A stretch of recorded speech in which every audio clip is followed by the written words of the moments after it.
Welcome to a short learning session on demystifying unconscious bias. In this video, you will learn about what unconscious biases are, where they come from, some common types and examples of unconscious biases, how they can impact people and organizations, and more importantly, learn how to address them. So let's get started. Now let's start by defining unconscious biases. Unconscious biases, often referred to as implicit biases by psychologists, are attitudes, feelings, and perspectives we unconsciously attribute to a person or social groups that can affect our decision-making and our behavior toward others. There are often underlying stereotypes that are automatic, unintentional, and deeply ingrained within our beliefs. More importantly, they affect how we understand, treat, or engage with others. In this video, you'll also learn more on how unconscious biases can impact interactions, relationships, and in the long term, even results in productivity. Let us first try to understand how unconscious bias works and where it comes from. Let's begin by exploring a very interesting part of the brain, which is the amygdala. This is an almond-shaped set of neurons located deep in the temporal lobe, which signals the hypothalamus to trigger the release of cortisol into the bloodstream. Cortisol is a hormone related to stress response. Dr. Susan Fiske, professor of psychology at Princeton University, explains that when it comes to encountering unfamiliar social situations, these situations elicit a stronger activation in the amygdala than when you encounter something or someone that we perceive as familiar, all happening in a matter of milliseconds. Neuroscientists teach us that the amygdala plays a central role in the arousal, attentiveness, and triggering the fight or flight response, reacting to social threats in exactly the same way it reacts to physical threats. Unconscious bias, then, can be attributed to the immediate, reflexive, and defensive reaction to what our brain considers as the other, that is, unfamiliar people or social groups. Neuroscience research further shows that the amygdala is not the only part of the brain involved in unconscious bias. In his research, Dr. David Amodio, professor of psychology and neural science in New York University, also found stereotyping associated with the left temporal and frontal lobes. The left temporal lobe creates or stores images of what is familiar, whether this is information about people or objects, and this appears to be an important place for social stereotypes. The medial prefrontal cortex is important for forming impressions of others, empathy, and various forms of reasoning.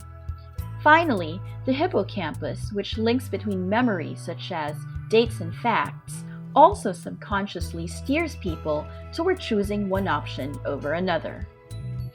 Unconscious bias may be formed in our brain's ability to recall all kinds of general knowledge, affective reactions to threat or reward, and approach or avoidance behavioral associations.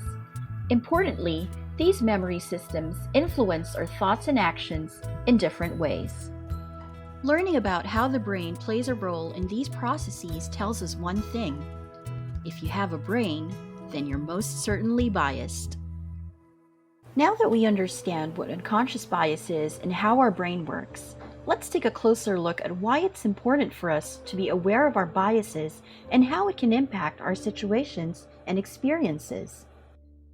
Unconscious biases can introduce unintentional discrimination and can have a big impact on people-related decisions at work, especially when it comes to recruitment, promotion, performance management, and idea generation.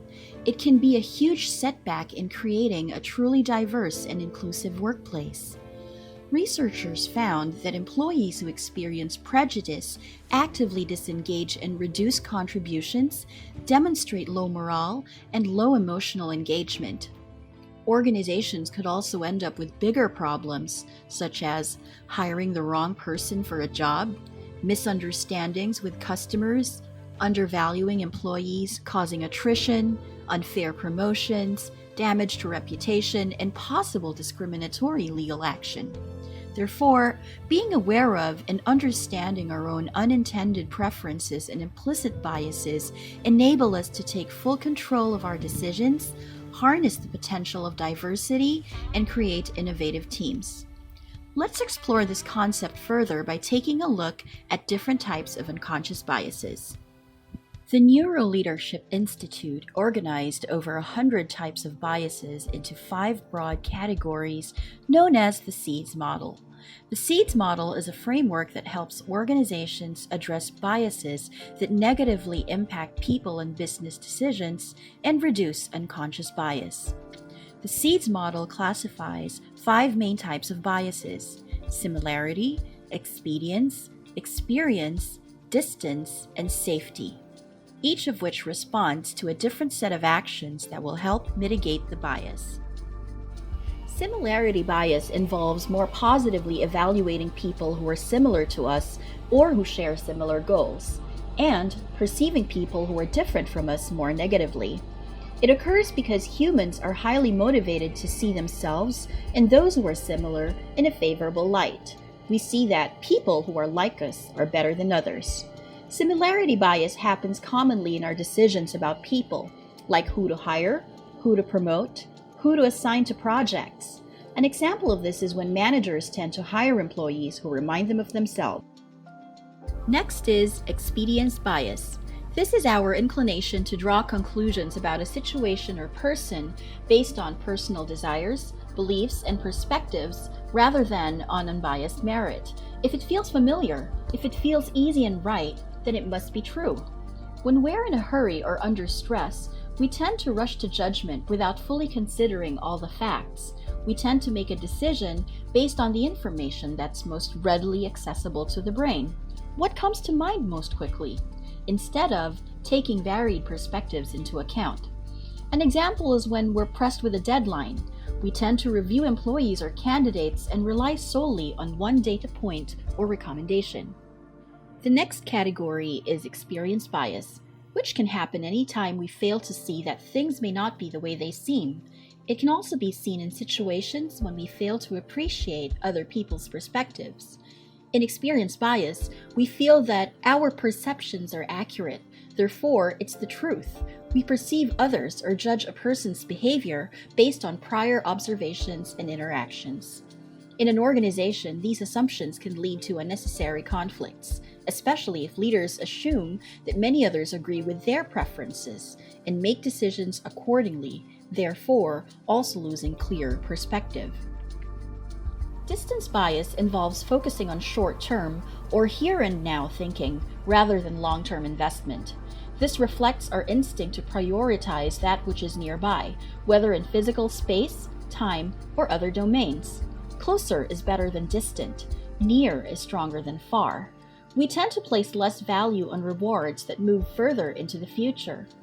This bias can lead you to neglect people or objects that are not in your own backyard, which is a particular problem for global organizations whose managers must oversee and develop business and human capital at great distances.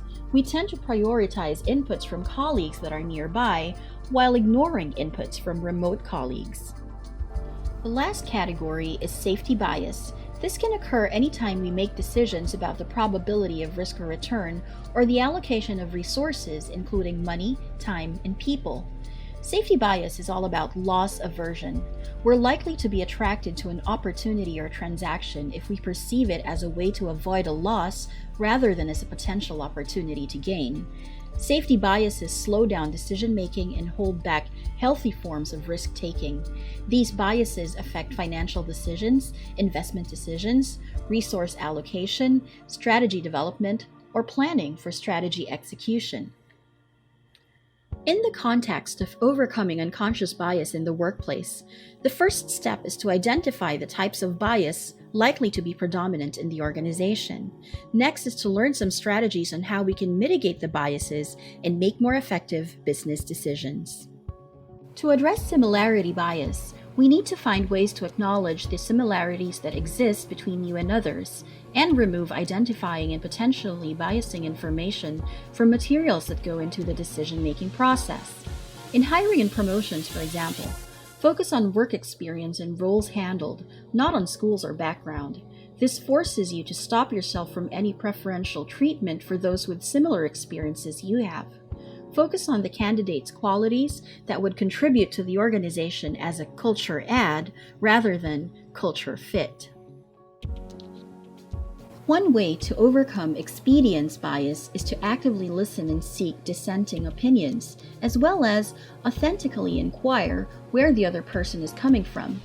And because expedience bias often occurs when we're in a hurry or exhausted from stress and multiple decisions, we need to slow down the process, mentally stop, and involve others in the decision making. For experience bias, organizations can put systems and practices in place to routinely seek opinions from people who are not involved in the team or project. We can also practice revisiting ideas after a break to see them in a more objective light.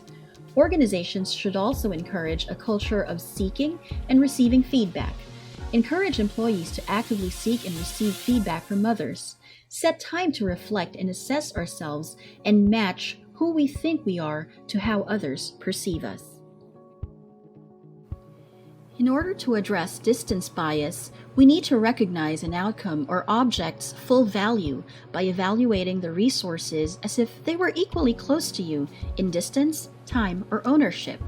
In financial planning, for example, we need to think long-term. If we take time to always think long-term, we force ourselves to anticipate our needs, prepare ahead, and make efforts today to ensure that we meet our long-term goals down the road. Finally, one way to mitigate safety bias is by creating some distance between us and the decision, such as imagining that we are making the decision for someone else. When making decisions for others, we can be less biased because the threat network is not as strongly activated. Or imagine that the decision has already been made and we're seeing it from a later point in time. This way, we make these decisions less emotional and less tied to the self. It is important for organizations to have concrete practices in place to mitigate unconscious bias, but we also have a role to play in checking our own biases and to create an inclusive environment in our workplaces. To emphasize further the value of mitigating biases, let's hear from some of our colleagues who have seen the benefits of this practice. It helped me realize and understand certain inclinations and preferences I have towards certain groups of people. And that really helped me be more mindful of how I react and how I engage and interact with others. I feel liberated by my sense that the decisions I make are fair and better informed. It gives me great feeling that because of these decisions, I'm able to contribute better to promoting inclusivity. Overcoming it allows us to really see things in different lenses and makes for a broader and a more inclusive approach to doing things. It makes us also accept diverse ways of thinking. Better decision making, better performance review, better chances of hiring the right candidate, equal opportunities, and most important, it would mean a positive and happier workplace for us. In conclusion, organizations that include unconscious bias in their overall agenda have the advantage of embracing a diverse workforce and creating systems that support diversity. Organizations like these can reap numerous benefits like increased adaptability, increased engagement and collaboration, better customer service, greater innovation, improved recruitment and retention practices, and overall effective decision-making. We hope that you learned something about demystifying unconscious biases in this short video. Thank you for watching.